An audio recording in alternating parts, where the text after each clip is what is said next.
Well, good morning, One Leaders. How the devil are you? My name is Conor McGilligan.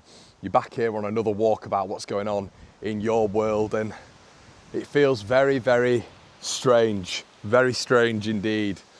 Leeds United not going through the absolute painstaking task of going down to Wembley, as I did, as many of you did, as you did last season, and experiencing that pain, that heartache.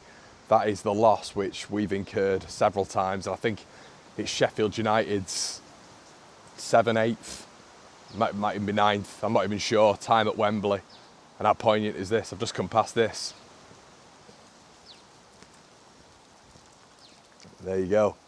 Wonder if he made his way there. But now this seems pretty brutal with the recording of the video, but we've got to talk about it. And we've got to talk about moving quickly, efficiently and ruthlessly. Gustavo Hamer, Leeds United, ignited their interest in the Coventry then midfielder in 2023 with a reported fee of 15 million quid.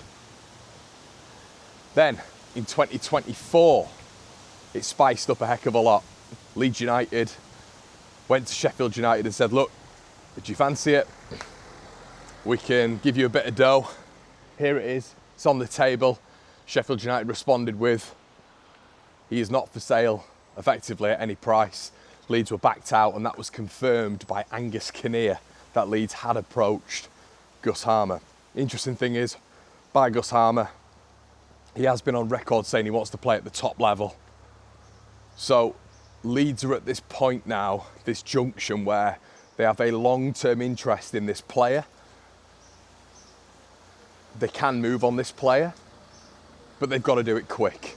I think if you ask any Sheffield United fan, they're okay with losing Gus in a painful way. Obviously, they'll have loved to have kept hold of him, gone up to the Premier League and added. But I think there is a reluctance, as there was with us and Rutter, us and Cree, us and Archie, that players are going to leave, and they're going to have to leave, and they're going to be big players. And that's what Sheffield United will be looking at. You're hearing what Chris Wilder said yesterday, and he's well aware of that.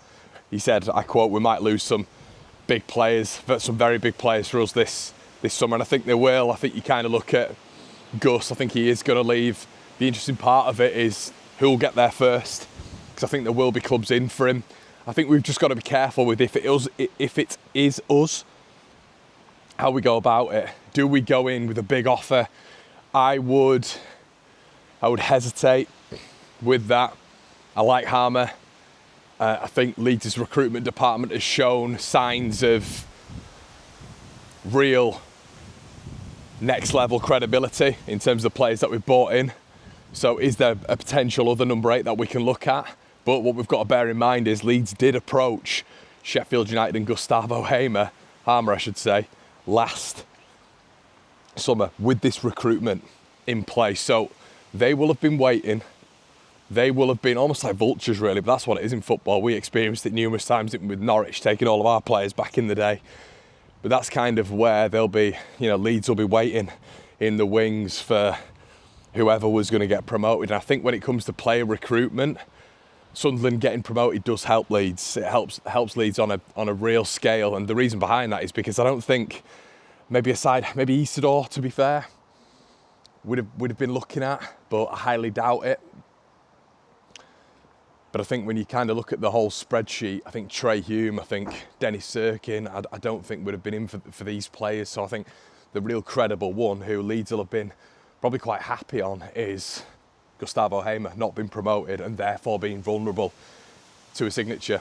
So that is probably going to start moving. I'd be stunned if for 2 years we've been effectively going after this guy and suddenly we just think, nah, actually, we're not going to do it.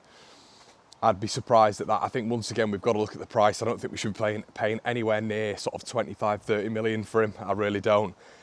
But you kind of look at them this season, and what are they without Hamer?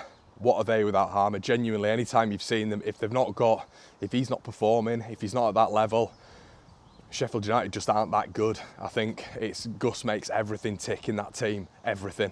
And you saw that even yesterday when he went off, the whole dynamic changed. And this is why they're so reliant on him from an offensive standpoint. So I think could he fit into this Leeds United side? Could he bridge the gap? I think he could. I'm just always a little bit reluctant because of his discipline, which isn't great. And then obviously his fitness. I mean, the amount of times he's come off this season just holding his hamstring or holding one of his muscles, and I'm just like, are you fit? Are you prepared? Are you ready? I know you're quality. We saw that yesterday. And to be fair, that burst of acceleration, which I don't think anybody knew he had, and what a ball into Ty Campbell, and that can be the difference, you know. Is he a player who could bridge the gap between lower Premier League and mid-Premier League? I think he could. You know, I think he could play for an Everton if Everton were to build on and finish there. I think he could play for a Fulham. You know, I think he could do that. You know, would like a Brentford look at him? You've seen stranger things. I just believe that, for me, I'd be a little bit more wary because of his injury record, because of his discipline. You know, you look at the amount of cards he's got this season. I'd be a little bit worried about that in the Premier League, especially when it comes to constant VAR and the money that we've spent on him. Would it be a regular? Would he be able to take the demands of the Premier League, which I know we play less games, but by God, when you look at the stamina needed for that division week in, week out, it's high. But there is no doubt this guy's a quality player, no doubt, and it wouldn't surprise me now if Leeds go in for him. It'll just be interesting to see what fee that will be, or even if, especially with Angus Kinnear going to Everton, they maybe have a look at him as well, because they'll have done all the stat packs, the analysing of him as well, and Kinnear will be more than aware of that, obviously, and so will Nick Hammond. So, a lot to consider here. I know a lot of Leeds fans have been speaking about Michael Cooper as well. Cooper, if I'm one of the vultures, I'd be going in for him straight away. And I think that will happen. I think you've got to look at Burnley. It's not going to require a big move. It's not going to require a big move for Cooper when you look at his geographical location. It fits. It's probably a bit more of a seamless transition for Cooper to go to somewhere like Burnley, it feels, than Leeds United. So I don't know if that will be a fit. I think Leeds will go elsewhere for a goalkeeper. It wouldn't surprise me if we've got, you know, someone else already readily available. But yeah, I think Cooper will potentially move on. But the thing is, he's got 3 years left on his deal, so a club's going to have to spend big money. I think you look at Vinny Souza. I think Vinny Souza's was bought as a Premier League player. I think we all thought when he was brought into the Premier League what a brilliant signing that was by Sheffield United. I think it has been a good signing. I think overall his physicality and how he gets across the pitch. You even saw it yesterday, his legs getting across the pitch. It's Premier League, and I keep going on about legs. I keep going on about physicality and athleticism. As much as I take the mick and I'll put Tanaka in there and Ampadu in a combined 11, when reality strikes, Vinny Souza he's a Premier League player. He is. And look, taking the you-know-what aside, he is. And I think his legs, how tall he is, you know, aerially, set-piece-wise, defending, I think he's a problem, and I think he'd be a really good signing. I can see Vinny Souza probably going the highest of the 3, and then Anel, likelihood it is going to be a European move, in my opinion. I mentioned this yesterday. I could see a Serie A club coming in for him.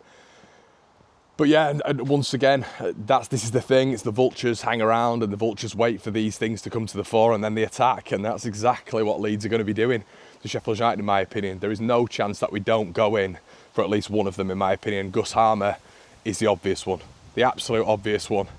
With Leeds' 2-year interest now, and Leeds been in a really, really good position. And then it comes back to the conversation of what do we do? Obviously, we've got, you know, when it comes to PSR, the 61 million has been bandied around, but we've got assets that we can sell and then make serious profit. Because a lot of these players that, you know, you bought Willie Gnonto for 4 million quid, you sell him for 25 million quid, you've made a mass profit there, which looks excellent against the books. Strout technically came through our youth system, so selling him would be ultimate profit for the club. Matteo Joseph, the exact same thing. So it depends on what Leeds do. Ilan Melier brought him in for 5 million quid, so selling him for 10 to 15 is going to look amazing on Leeds United's books. So we're in a very, very strong position right now, an exceptionally strong position. And I don't think that's been taken into account. Will it be enough in the Premier League? Who knows? But yeah, guys, fascinating. But let me know what you think about these Sheffield United players. We spoke about a Leicester raid last week with everything that's going on with them and potential players that we can be looking at. What do you think? Hamer, Cooper, Souza, Anel. Are there any others that you'd look at? Let me know in the comment section below, everybody. Like, comment, and subscribe. We'll see you in a bit.